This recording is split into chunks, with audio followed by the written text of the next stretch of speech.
Hola, ¿cómo están? Soy el padre René Grimaldi. Bienvenidos al programa Con la Fe y la Razón, tema de actualidad para jóvenes y adultos. El tema de hoy se llama la anticoncepción y la Iglesia Católica. Ya hemos dedicado unos programas anteriores a trabajar este tema. Uno de ellos era de un punto de vista médico, una entrevista con un doctor que no recomendaba la anticoncepción, sino mejor los métodos naturales, sobre todo el método Billings. Luego trabajamos en un segundo programa la anticoncepción y la Biblia, donde veíamos cómo los anticonceptivos van contra toda la gran apertura a la vida humana, a la fecundidad que aparece en la Biblia. Y en concreto algún pasaje que habla de cómo Dios castigó cuando un personaje llamado Onán separó el placer del acto sexual del aspecto procreativo de apertura a la vida humana. En Génesis 38, 8 y siguientes versículos. Ahora veremos qué enseña la Iglesia Católica al respecto. Vamos a decir que básicamente la enseñanza católica está recogida de manera ya así como un tratado en una encíclica del Papa Pablo VI llamada Humane Vitae, que significa de la vida humana. Quizás como usted sabe, la Iglesia Católica sus documentos se nombran o titulan por las palabras con las cuales comienzan en latín. Pues Humane Vitae, así comienza esa encíclica hablando de la responsabilidad de la transmisión de la vida humana por parte de los esposos.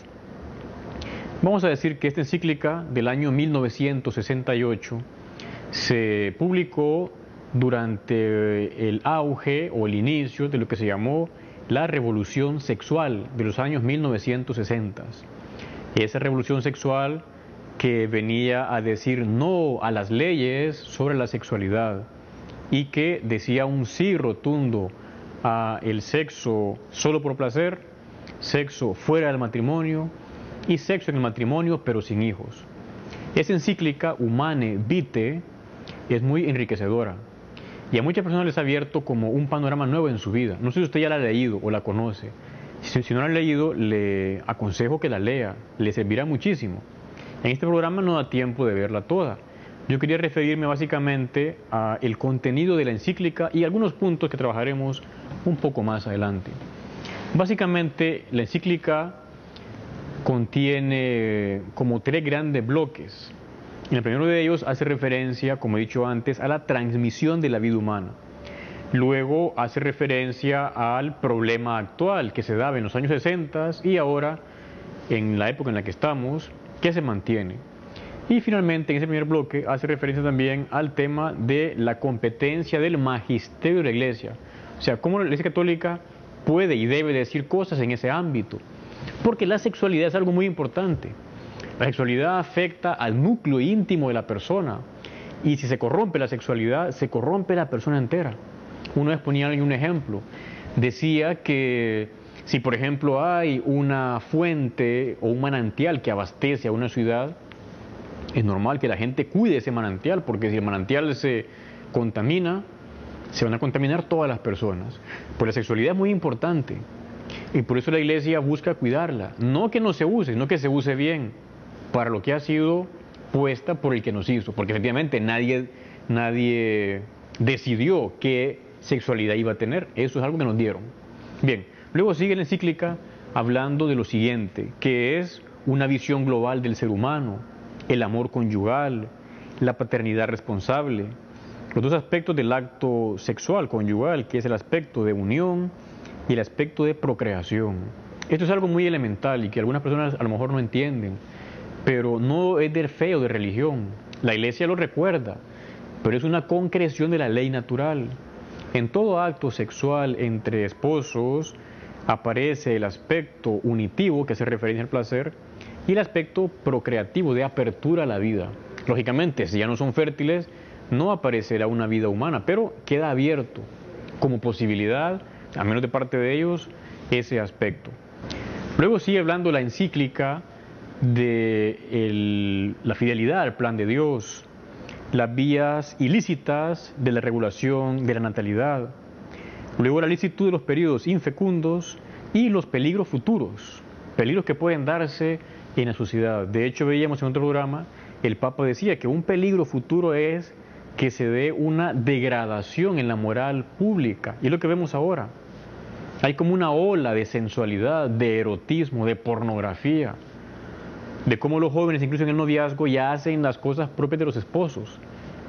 Bueno, todo eso en parte ha sido potenciado por los anticonceptivos, que han generado una mentalidad como de banalizar el acto sexual, la sexualidad, y a la vez como de decir que no hay normas morales que regulen la sexualidad. Finalmente el Papa da unas orientaciones pastorales: el dominio de sí, el crear un ambiente favorable a la castidad, y recomendaciones para las autoridades públicas, civiles y también para los médicos.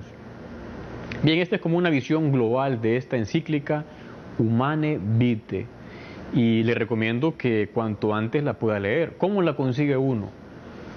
Uno puede buscarla, digamos, en la parroquia más cercana, en una librería católica, y ahora con internet es muy fácil que uno acceda a estos documentos de la Santa Sede.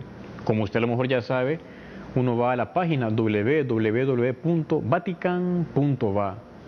Ahí uno entra a esa página de la Santa Sede y uno puede buscar documentos. En esa página aparece arriba una sección donde dice búsqueda. Uno teclea o escribe ahí Humane Vitae, Humanae Vitae, y hace clic y aparece la encíclica. O puede buscarla en algunos otros sitios católicos, ahí también aparecen documentos de la iglesia. Es muy fácil, se lee como en una hora, quizás un poco menos, y enriquece bastante. Quizá un texto todavía más cercano y fácil al alcance de cualquier persona es el llamado Catecismo de la Iglesia Católica. En ese catecismo viene una enseñanza muy clara sobre el tema de los anticonceptivos. Y quería con ustedes compartir, leer algunos de ellos, comentarlos, para que veamos lo que la Iglesia enseña a este respecto. En buena parte es lo que está en la Humane Vitae. Vamos a decir que eso viene en el catecismo en un apartado llamado La fecundidad en el matrimonio, de los números 2366 a 2372.